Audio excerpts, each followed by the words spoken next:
এই কুকুরটির পেনিসের কাছে একটি বড় টিউমার দেখা দেয়।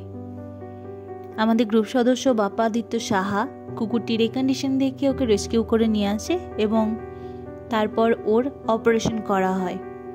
প্রথম দিক করে কুকুরটি আমাদের একদম পছন্দ করতো না, তারপর আমাদের ভালোবাসায় ও আমাদের ভালোবাসার বন্ধনে জড়িয়ে গেল।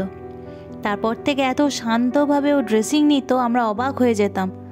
মানুষের থেকেও যেন এরা অনেক বেশি অনুভূতিপ্রবণ।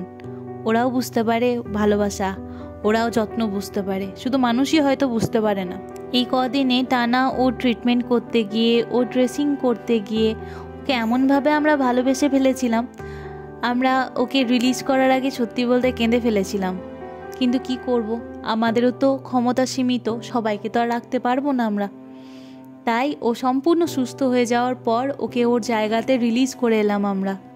কিন্তু প্রার্থনা করব যেন ও ভালো থাকে, সুস্থ থাকে। আমরা সময় সুযোগ হলে ওকে একবার করে দেখে আসব।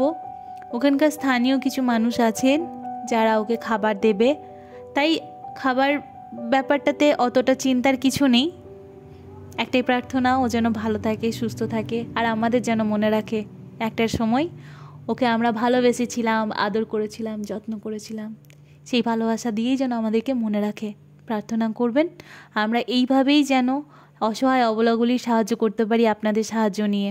ওর পুরনো জায়গাও বন্ধুদের পেয়ে ও খুব খুশি, আর আমরাও খুশি ওকে সুস্থ জীবন ফিরিয়ে দিতে পেরে।